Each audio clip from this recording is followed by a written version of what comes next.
Daughter, a memoir series. Volume 1. Provoked. Written and narrated by Delores Michelle Peters. Trigger warning. Provoked contains content that may be triggering or distressing for some listeners. This series delves into sensitive topics, including religious trauma, emotional challenges, and complex family dynamics. Episodes may include discussions on abuse, emotional distress, and mental health. Please be advised that listening to this content may evoke strong emotional responses or memories.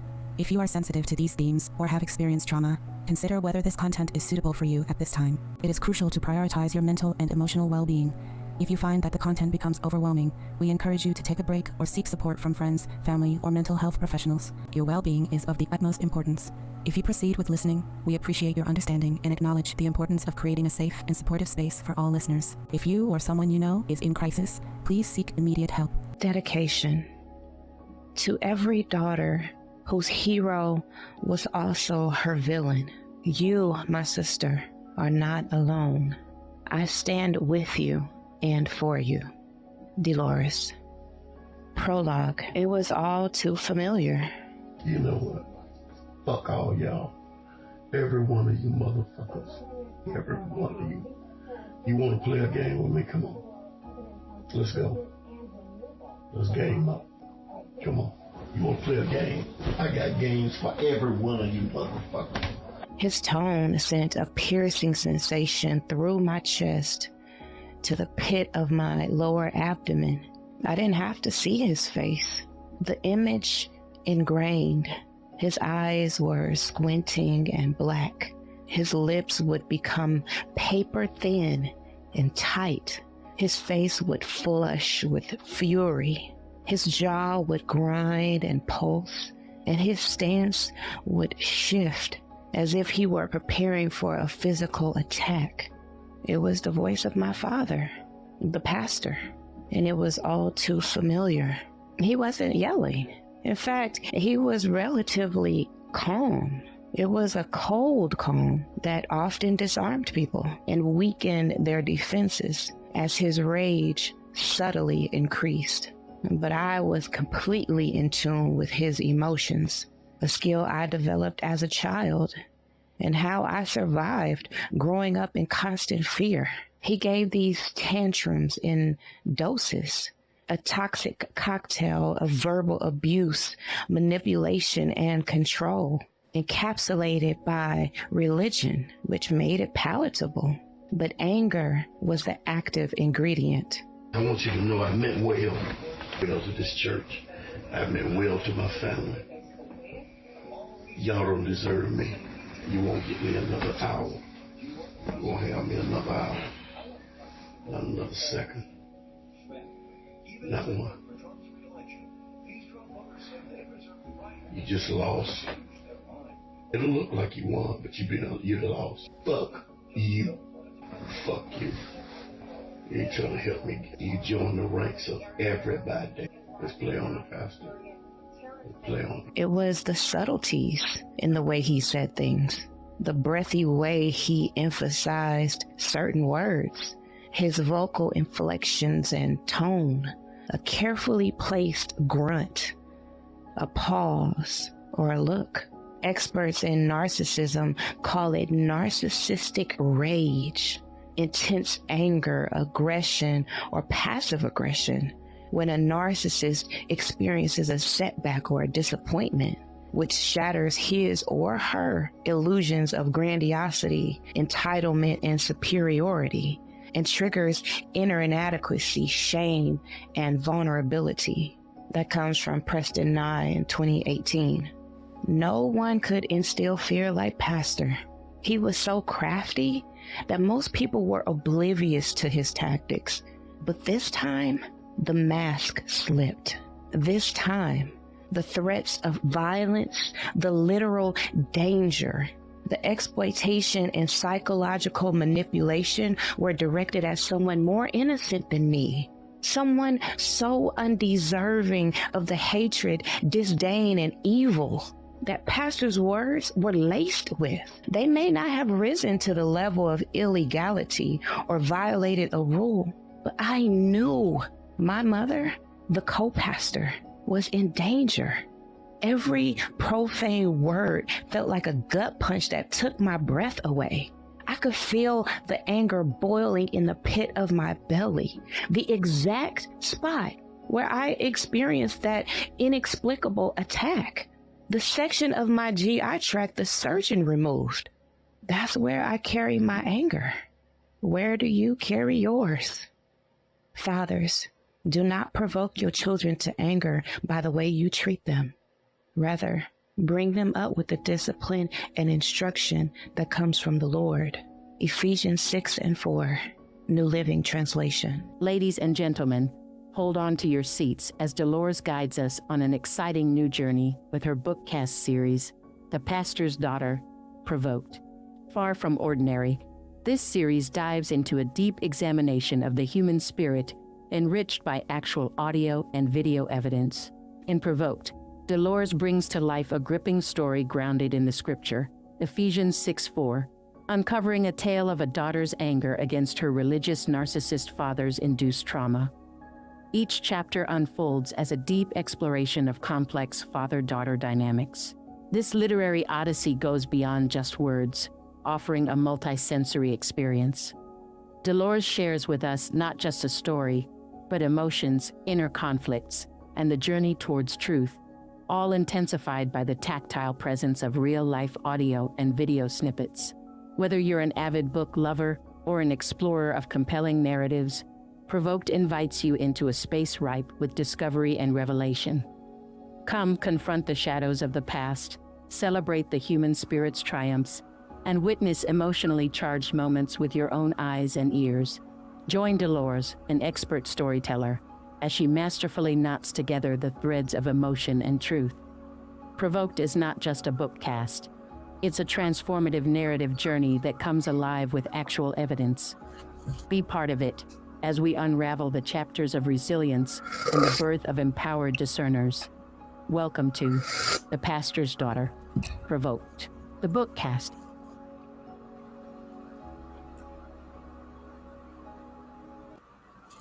Welcome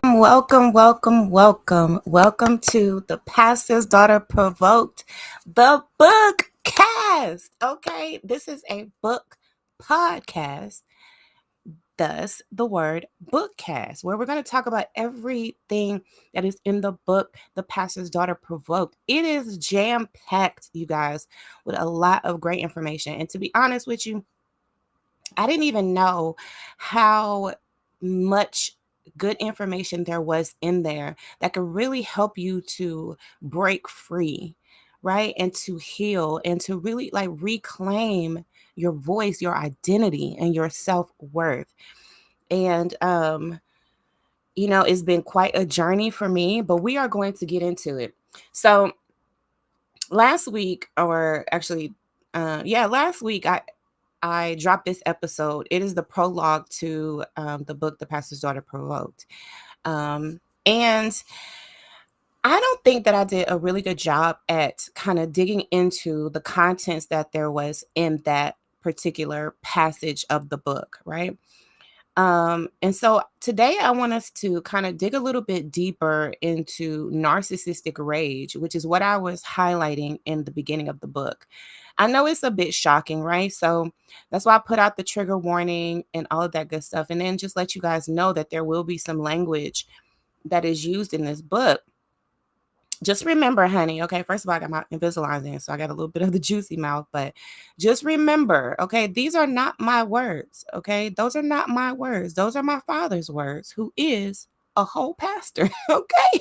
So just keep that in mind. I know that it's a bit shocking, and I know that, sometimes people who are part of the religious community are really offended and taken aback by that type of language, and they'll quickly change the video when they hear that type of language. But I just need you to be aware. These are not my words. In fact, you can hear those words come out of my Father's own mouth. That is an actual recording that you heard in the beginning of this video. So that is an actual recording. And throughout the video series, throughout this bookcast series, you are going to hear exclusive Do you hear me? Exclusive audio, okay? So if you are someone who is kind of new to this whole narcissistic thing, especially when it comes to religious narcissism, then this is really going to give you a fly on the wall view of what it looks like to witness narcissistic rage, spiritual abuse. You can see the happenings of religious trauma, how people can end up so traumatized, from their many, and you most of the time it's many years of religious abuse and spiritual abuse. Okay. Um, and it happens on a kind of like on a continuum, right? So this behavior is something that is kind of slow cooking, if you will. So when I say slow cooking, what I mean is, like, if you are familiar with a slow cooker, then you are familiar with the process that it takes. It cooks it really slow so that it cooks to the point where it tenderizes, and it gives you time, right? So a lot of us amazing women out here, okay, sometimes we cook stuff in a crock pot and then we go on about our day because we know it's going to slow cook all day, and by the end of the day it's going to be ready for us to consume. Now, if you think about that in terms of narcissistic relationships, it's just that bad, right? You would never want anybody to look at you as something to consume, right? As something that they just put in a slow cooker and they just, they work on you over time, slow cooking you, and to the point where they have got you so tenderized, okay, that they can just take full advantage of you. And that is exactly what is kind of happening in these narcissistic relationships, which is kind of why people who are in them don't really realize that it's happening. There's an analogy that was used once where it talks about a frog, and this is horrible, right? Like, they would put a frog in some cold water, put it in a pot, and just turn the burner on low. And the frog has no idea that he's slowly cooking, right? He has no idea that this water is going to get hotter and hotter, hotter. Eventually, it's going to boil and it's going to cook you, right? But it feels good at first, because it happens so slow. It's a buildup. And before you realize it, just like the frog, before you realize it, he's in a full on boiling pot. You understand? So that's how it happens in narcissistic relationships. You don't know really that it's happening to you, especially in those beginning stages. Maybe something doesn't feel right, right? But you don't really know what it is because it's so stealth, it's so hidden, it's so sneaky that sometimes you don't realize it until it's too late. And so today we're going to talk about narcissistic rage. Now, what I want to do as we get into this bookcast and point out the different aspects of the book, I want us to actually talk about what I wrote in the book. Okay. So when you first start to read the book, it says it was all too familiar. Okay. It was all too familiar. That is how I start the bookcast. Well, the prologue. The prologue starts with, it was all too familiar. And I started it that way because there is a familiarity that comes with the rage of a narcissist. And I believe that with a lot of us women, that familiarity is what ends up causing us to get in relationships with narcissists because it is familiar. And so when I started the book with that one phrase, it was all too familiar. I know that a lot of us who have experienced narcissistic abuse could relate to that because it's like, oh man, this again, it's like, I thought we were past this. I thought, we had worked through this, or, but it's that old familiar uncomfortableness, that uneasy that sits within you, that fear that sits within you. It becomes something that sometimes it gets dormant, right? Like sometimes a religious narcissist will let up, right? They'll let up and you feel like, okay, things are much better now. And then that old familiar feeling comes back. Okay, does that make sense? So that is why I started the prologue with, it was all too familiar. Okay. And then my father, it starts off with, it goes right into dialogue where it says, you know what? Fuck all y'all. And those are my Father's words, okay? Those are my Father's words. Those are not my words, okay? And then he says, every one of you motherfuckers, every one of you. Who is he talking about? Who is he talking about here in this passage, right? That is, who is he talking about and who is he talking to? Okay, listen, who is he talking about and who is he talking to when he says, you know what? Fuck all y'all. Who is he talking to? You want to play? You want to play with me? Come on, let's go. It's game on. You want to play a game? I got games for every one of you motherfuckers. These are not my words, you guys. I'm simply repeating what was already said. So not my words. So let's go back to the question of who is he talking to and who is he talking about? Okay. Now keep in mind, this is a pastor. Okay. So keep in mind that this is a pastor. So I want you to look at everything that you are hearing from a religious lens. Okay. Because that's where everything is coming from. This is religious narcissism. Okay. So this is narcissism. All of the typical traits that you all have learned about. Okay. So I don't even really feel the need to go back into the narcissistic traits because I feel like we all know at this point. You know, I feel like kids know at this point. Okay. But what we don't really know is how religion is used to drive this manipulative and exploitative and controlling behavior of the narcissist. And what throws a lot of us off is the fact that they are using religion to do it. So that should let you know that there is a system within religion, or there is a way about the way we practice our religion that kind of enables this behavior. We're not going to talk about that right now. Okay? Not going to talk about that right now. Now, let's get into his tone sent a piercing sensation through my chest. Now, I told you guys that I am taking a certification by Mr. Vanderkolk, and he is the one who wrote the book, The Body Keeps the Score. Okay? The Body Keeps the Score.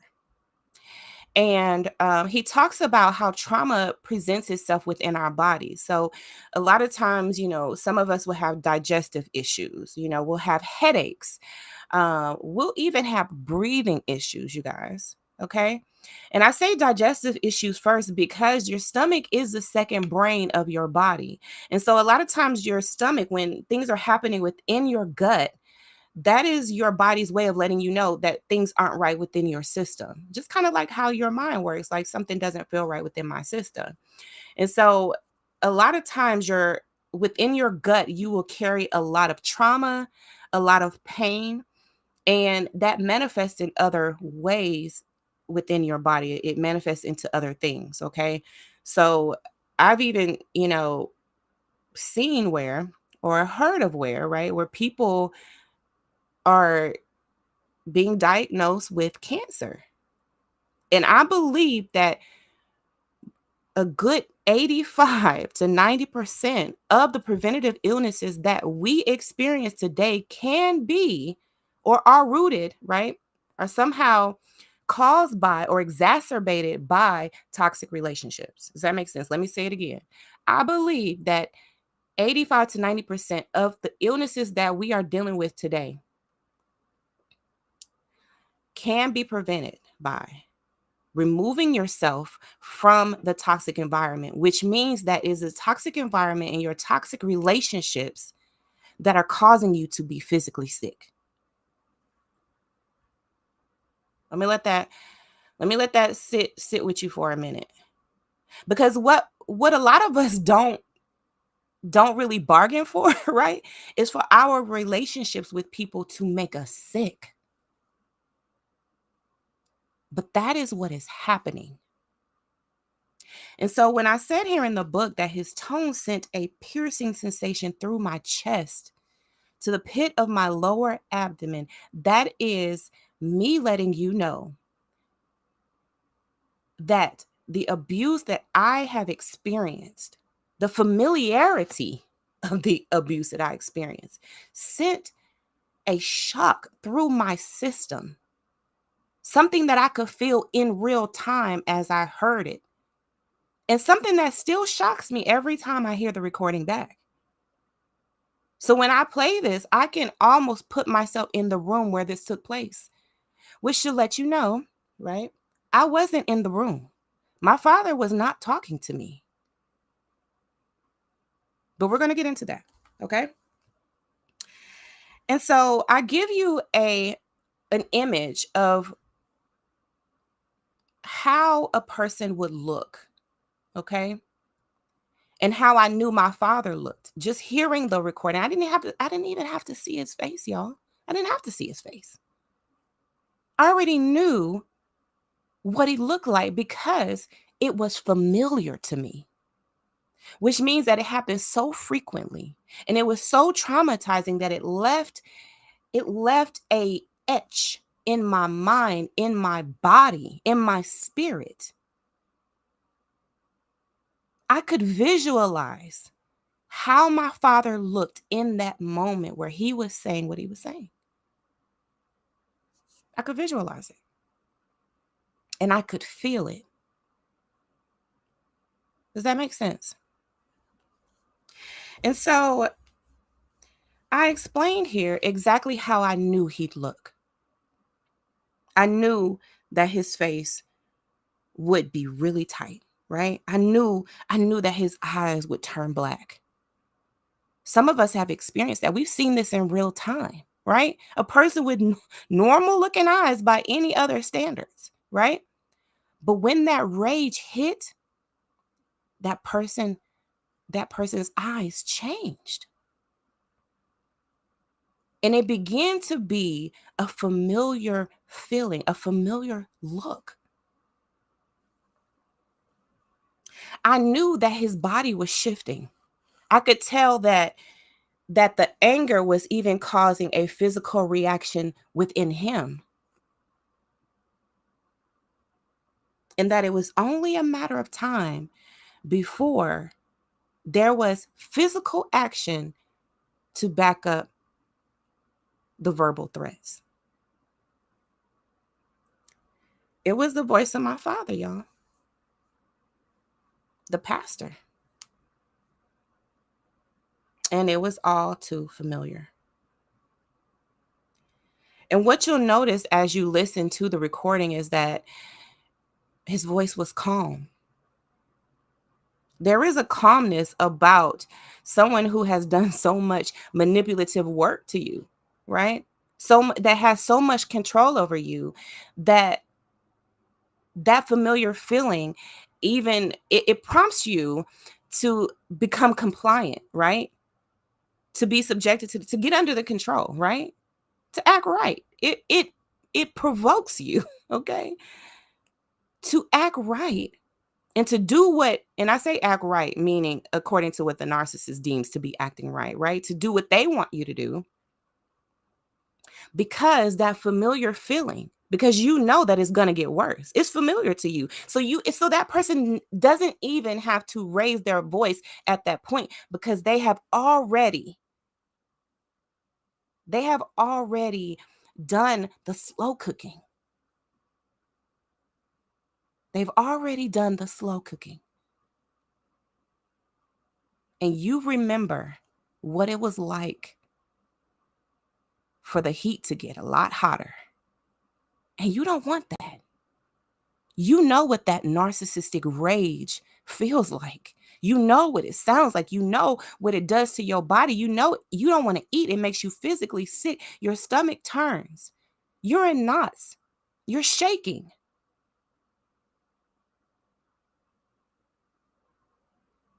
Because you know what's coming.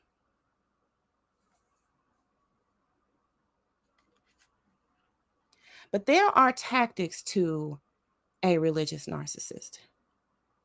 Tactics that are so subtle that people around don't know what is happening. They don't know what's happening until it's too late. Here's what he said. I want you to know that I meant well. I meant well to this church, and I meant well to this family. Y'all don't deserve me, and you won't get me another hour. You just lost. It'll look like you won, but you lost. Fuck you. Fuck you. You ain't trying to help this church get nowhere. You joined the ranks of everybody, playing on the pastor like he's weak.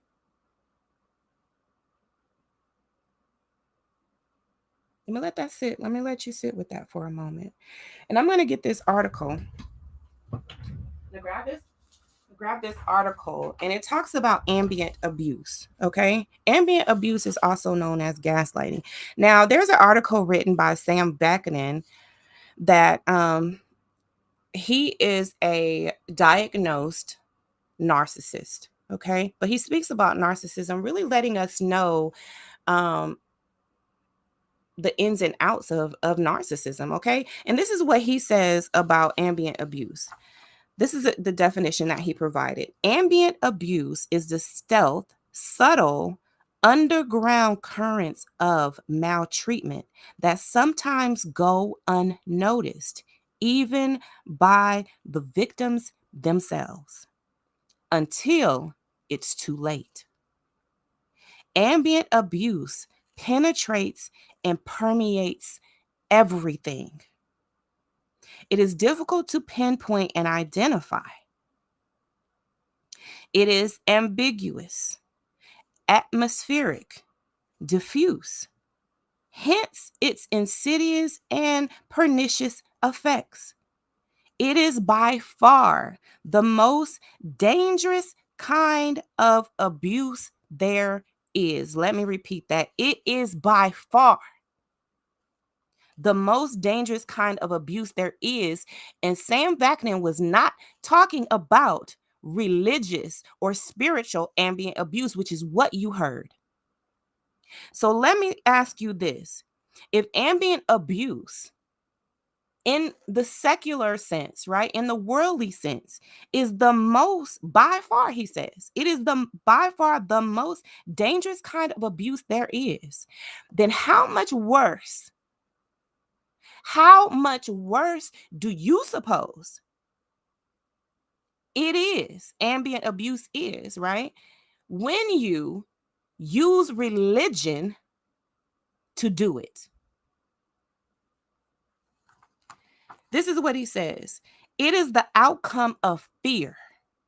Fear of violence, fear of the unknown, fear of the unpredictable, the capricious, the arbitrary. It is perpetrated by dropping subtle hints. Subtle hints like, I want you to know I meant well. Subtle hints like that. It'll look like you won, but you lost. It looks like that. Y'all don't deserve me another hour, and you won't get me another hour. Fuck you. Fuck you. That is what it looks like. It is perpetrated by dropping subtle hints. I'm continuing to read here. By disorienting, by constant and unnecessary lying, by persistent doubting and demeaning, and by inspiring an air of unmitigated gloom and doom. Let me repeat that again, okay? Because I need to repeat this so that I get across to you just how dangerous this kind of abuse is. Okay? It is the outcome of fear. Now, what does the Bible tell us about fear? Put it in the chat. What does the Bible tell us about fear? So you tell me how a pastor, and I'm saying a pastor only because I'm speaking about my father in this particular situation. But make no mistake. This is happening in a lot of relationships by people who are not pastors. But I'm trying to get across to you that if this is happening, and it is by far the most dangerous kind of abuse there is, according to Sam Wagner, who is a narcissist, self-proclaimed and diagnosed, then how much worse is it for a pastor to be doing that behind the pulpit? Now, let me go back, okay? Because I don't want you guys to think that this was said behind the pulpit. This wasn't said. I mean, I know I made it look like that, okay? Because to me, in your capacity as a pastor, as a man of God, you don't take that hat off. Like, either you're a man of God or you're not. There's no, well, I'm a man of God on Sunday while I'm preaching this here sermon. And maybe on Wednesdays when there's Bible study going on, but every other day of the week when I'm behind closed doors with my family, the ones who love me most, then I'm not a pastor no more. I don't think that's how that works. So what does the Bible say about fear? Put it in the chat, y'all. Come on, I know I got some Bible scholars around these parts. Ambient abuse is the outcome of fear of violence, fear of the unknown, fear of the unpredictable. You know, like where he said, fuck you, y'all lost. Y'all don't deserve me. Y'all won't give me another hour. What does that mean? What does that mean? What does that mean? And that is where you get into the part where he says, it is perpetrated by dropping subtle hints. Y'all don't deserve me. You won't give me another hour. It'll look like you won, but you lost. Fuck you. Fuck you. You join the ranks of everybody. Does it sound like that maybe? By disorienting, by constant and unnecessary lying, by persistent doubting and demeaning, you join the ranks of everybody playing on a pastor. And by inspiring an air of unmitigated gloom and doom, I'll show you how weak I am. What does that mean? And if someone is saying that to you, then are you not wondering in your mind, what does that even mean? Let's say a stranger says that to you, right? Which a stranger wouldn't, which is why ambient abuse doesn't happen in relationships that don't have time, that don't have that closeness and that impact to make that type of abuse happen, to make that type of relationship where it can happen so slowly and so stealthily and so subtly that you don't know it's happening to you. Where a person can calmly say to you, you don't deserve me. You won't get me another hour. Oh, it'll look like you won, but you lost. Maybe by a stranger, it doesn't really sound like much, right? There's no familiarity there. But when a person has already abused you, they've already shown you what they are capable of, then these words are doing the work that they are intended to do. Here's what I said. It was the subtleties in the way he said things, the breathy way he emphasized certain words, his vocal inflection and tone, a carefully placed grunt, a pause, or a look. It doesn't always look like what you see on the screen. Sometimes it's calm. It's subtle. Even to the point where a person changes how they say it, so it doesn't sound like a threat, right? In the way they delivered it. but you know it's a threat in the way they delivered it. Do you see what I'm saying? So, when a narcissist experiences narcissistic rage, let's talk about narcissistic rage. What is that? Intense anger, aggression, even passive aggression.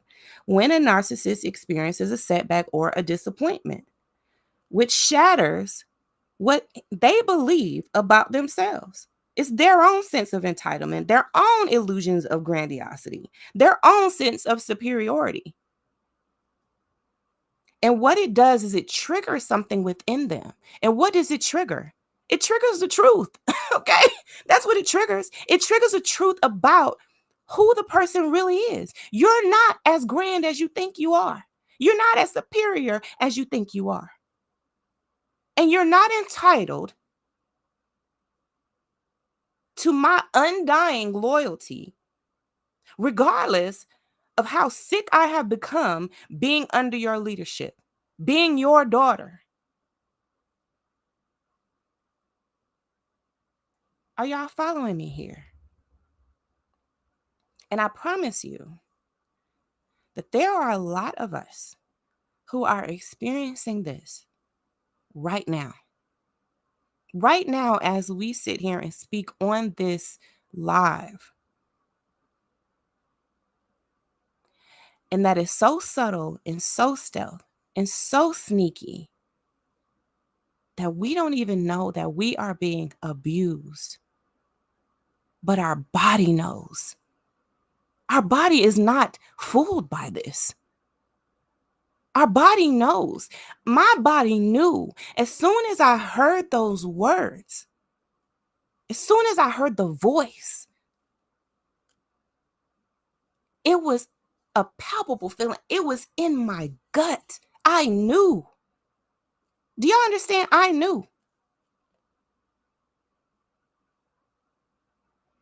I knew because it was familiar to me. Here's what I say. No one could instill fear like Pastor. Now, why is that? Because we are unsuspecting of certain people doing certain things. We don't want to believe that these things are happening, despite seeing them repeatedly. There has never been a time in history where we have seen so much of spiritual leaders and even fathers just completely doing the most worst. Right? Just doing the most worst. And we are seeing that so much. And not that this is a new thing. The only reason we're seeing it so much is because of social media, thank God. Because if we are actually seeing these things on our social media streets, right? And I'm writing a whole book about it, but there is still so much doubt that these things are taking place. And then there's so much doubt that there needs to be systematic change so that these things don't happen as often. That we're not seeing every day where another spiritual leader has done something demonic, where another father has abused, abandoned, and mistreated his own children. And some of them don't abandon. They stick around and abuse. That's what mine did. He touts that he never left. Oh, I never left, you know? A lot of men do walk away. But is it that much better that you stayed, but you still abused? And can I acknowledge the fact that you were present, but still acknowledge the fact that you abused?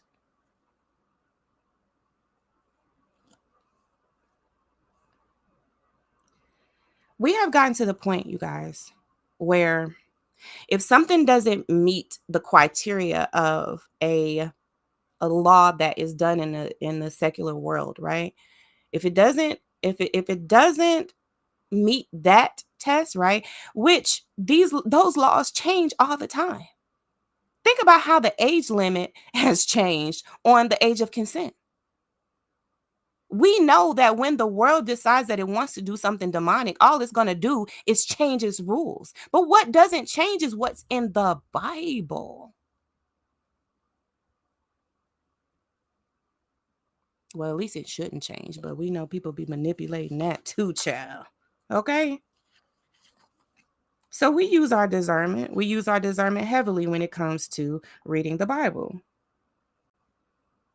But at least we know that there is some standard that we can adhere to within our faith communities. So let's get into the questions that I asked in the beginning, right? The questions that I knew you would want to know. Who was he talking to? And who was he talking about? Who was he talking to? And who was he talking about? Let's go to the recording and see.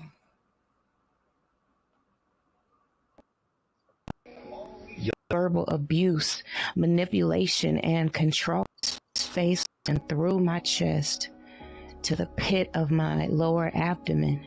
I didn't have to see his face. The image ingrained.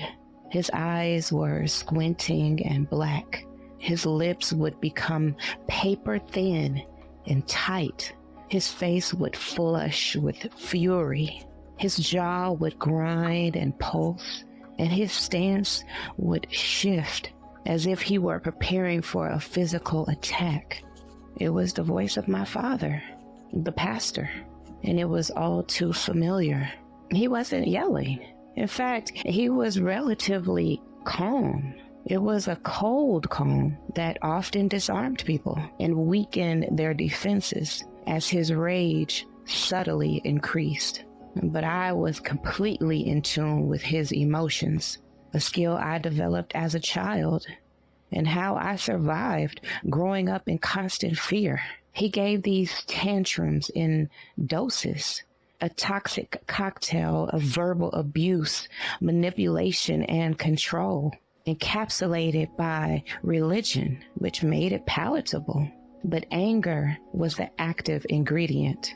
I want you to know I meant well to this church. I meant well to my family. Y'all don't deserve me. You won't get me another hour.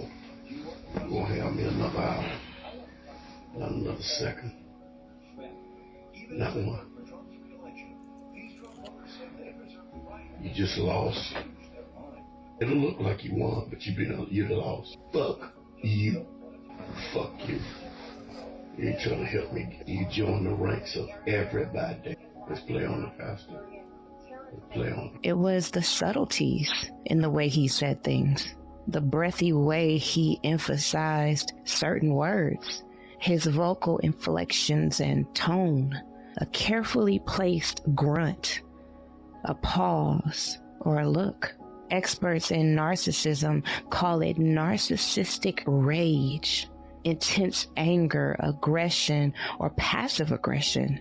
When a narcissist experiences a setback or a disappointment, which shatters his or her illusions of grandiosity, entitlement, and superiority, and triggers inner inadequacy, shame, and vulnerability. That comes from Preston Nye in 2018.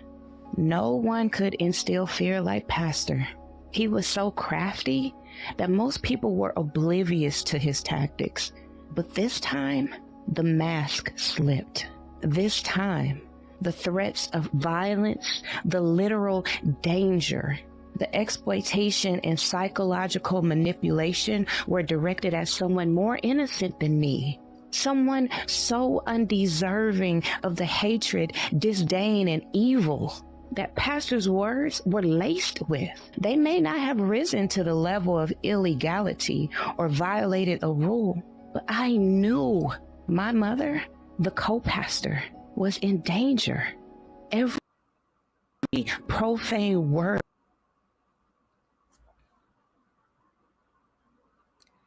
My mother, the co-pastor. That's my parents right there on the screen, you guys. This recording, to answer your questions in the beginning, okay, because I know those were your questions. My father was talking to my mother. The pastor was talking to the co-pastor.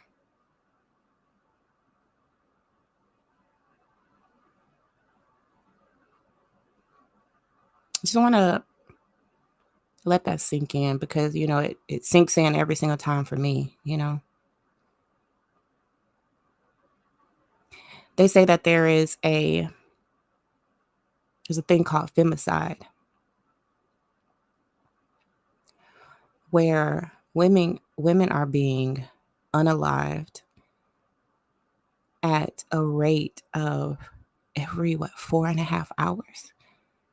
And it's like the time lessens and lessens and lessens as time passes. And every time I listen to this recording or I read, this passage of the book, I think about my mother and how she could have been one of those numbers, one of those femicide numbers, at the hands of my very own father, a pastor. And I think there is a lot of me, even growing up, seeing the different sides of my father. There is a side of me that didn't want to believe that this could happen from a man who professes to be a man of God. But the reality that a lot of us, not just my mother, are dealing with this type of abuse. But it's much more complicated when you are in a position of spiritual leadership. Let me ask you this, right? And I wasn't even going to go here, but let me ask you this. What was my mother supposed to do? Really? And what is she supposed to do in the position that she was in? Being the wife of a religious narcissist. Being a co-pastor to that very same religious narcissist. Where is her refuge? Where was her place of safety, of security, sanity? And as I wrote this book, The Pastor's Daughter, Provoked, I began to, not initially, right? Because there was a lot of my childhood trauma that I took issue with my mother about, And so we've had to work through and to talk, and, we've had to do all those things in order to get to the place where we are now. But at a certain point in the process, I began to look at my mother as a daughter, not my daughter, but somebody's daughter, right? I don't know if you guys saw the shirt that I was wearing today. It says, "Handle me with care." Handle with care, because I am somebody's daughter. It doesn't say all that. It says, "Handle with care. I am somebody's daughter." And I created this shirt and that line because that's how serious it is. I think about my mother as somebody's daughter, as Joan's daughter, as Job's daughter. Those are her parents' names. And then I think, what would they say if they were still here and they knew that my father was trying to kill my mother, was trying to kill their daughter? And I began to look at her in that sense of, we are all daughters. And even when we grow up as women and we have our own children, we have our own daughters, we are still somebody's daughter. And I think that there is a dehumanization of women that is taking place, a dehumanization and an objectification, to where this type of treatment can go on and we still elevate the abuser. And what we find in these situations is that the typical abuser is a man. No one elevates women abusers. They just don't. It just doesn't happen. We elevate the men. And I'm not trying to get into any type of gender stuff because I really don't even believe it's gender-based. I think it's all spiritual, Everything is spiritual. So it really just comes down to demonic influence. But even if we're looking at it like that, right? And just like I said, I looked at my mother as someone's daughter. Is she not God's child? Is she not God's daughter? Am I not God's daughter? Are you not God's daughter? And I will not allow my mother, me, or any other daughter to be dehumanized and objectified to the point. Because it's gotten to this point, y'all. It's gotten to the point where there's not even an ounce of empathy, compassion, remorse. Nothing. Because we simply don't care. We simply don't care about our daughters.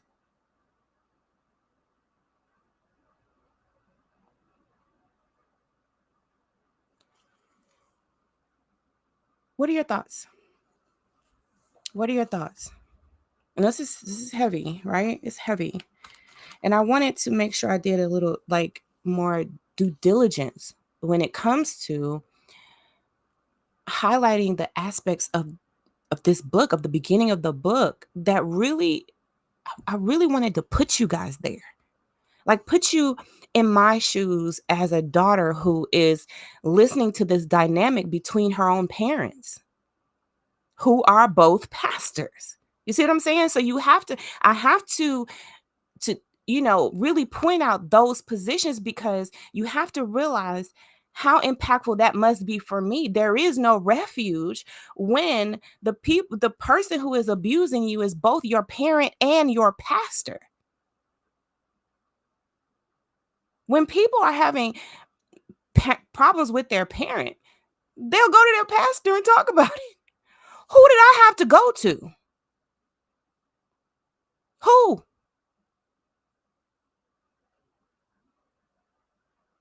Who did my mother have to go to?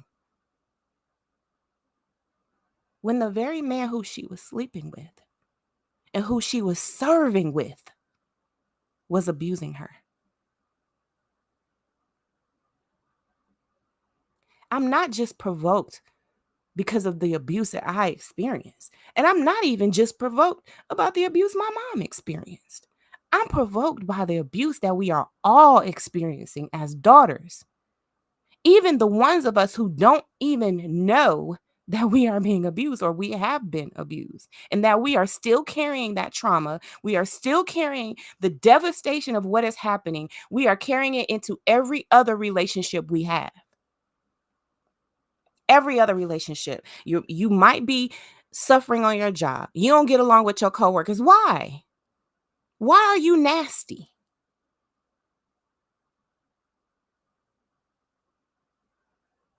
Why are you angry?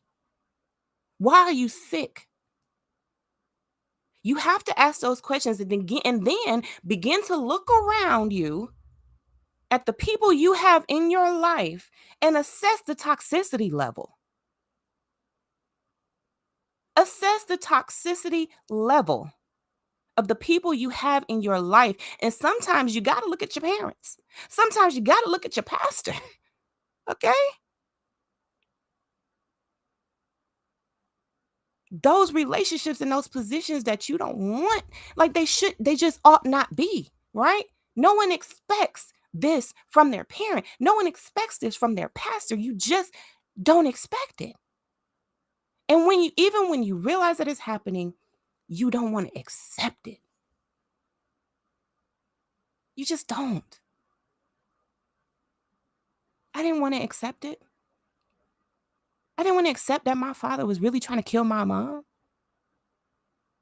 And then put it on God like it's some type of higher calling that you're trying to get to. And all of these people who God has put in your life are the ones who are stopping you from this great purpose that God has given you. What, are you kidding me? Are you kidding me? But why does this work? Why do these tactics work? Why are we still upholding these demons? Well, we know good and well that it ain't right.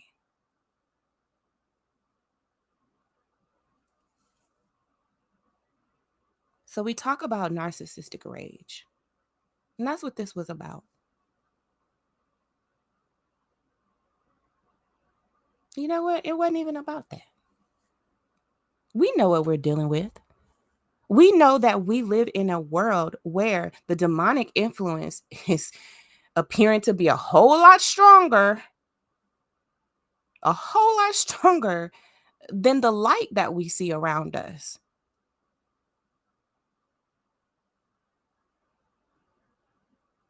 But I truly believe that as daughters, right, that we can stand up. I was one of the ones. There were other daughters that helped my mother to escape this terrible situation that she was in, where her life was almost taken from her by the very man that she gave 4 children to. By the very man that she served. She served with. Do you understand?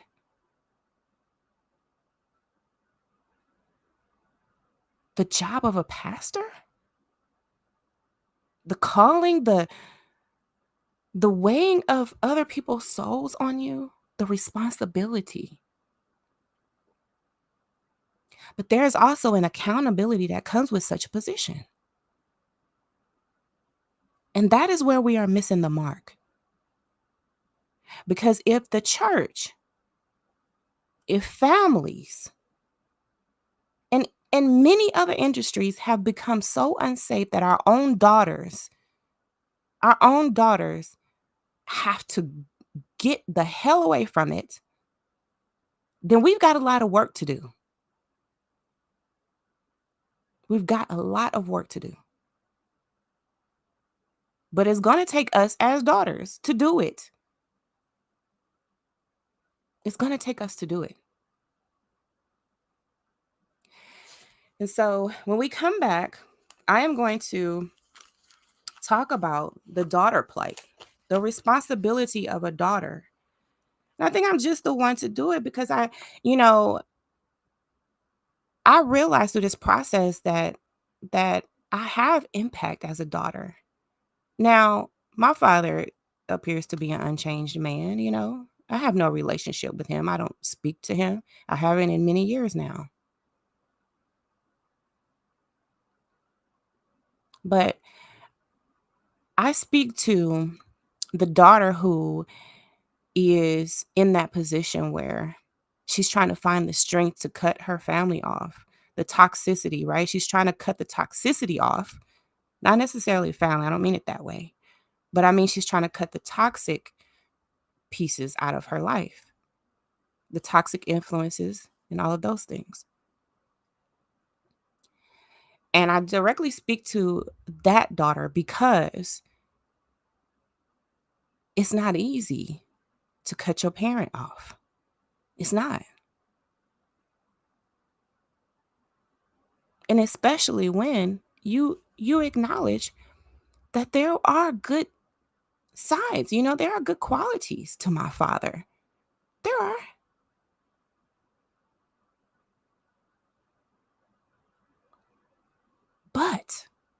Okay? But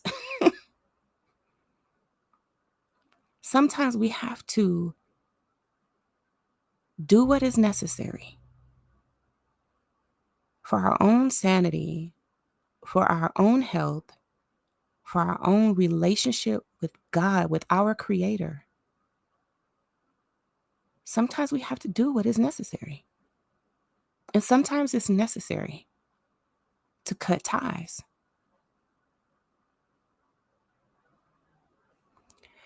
So, if if that resonates with you and you are, someone who is breaking free and recovering from narcissistic abuse, religious trauma, spiritual abuse, then I want you to reach out to me. I want you to contact me, to reply to this video, to share the video, to subscribe, like do all the things, to really build this community. I want to connect with you. I want you to be a part of this community because we need to stand strong as daughters. And I promise you, I'm standing with you. I'm right here. I'm standing with you. Okay.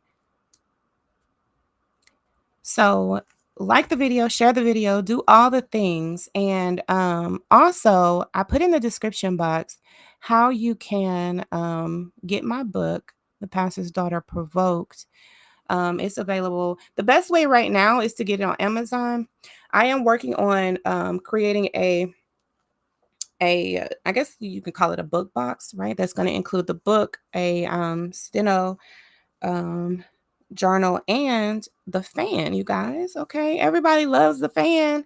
So I want to make that available to those who want to be a part of the bookcast. Now, I'm just now getting the bookcast started, and I am a one-woman show, so it takes me a lot longer to do things. And I'm, a little sickly. You guys know I have fibromyalgia and lupus, so I have to manage my health.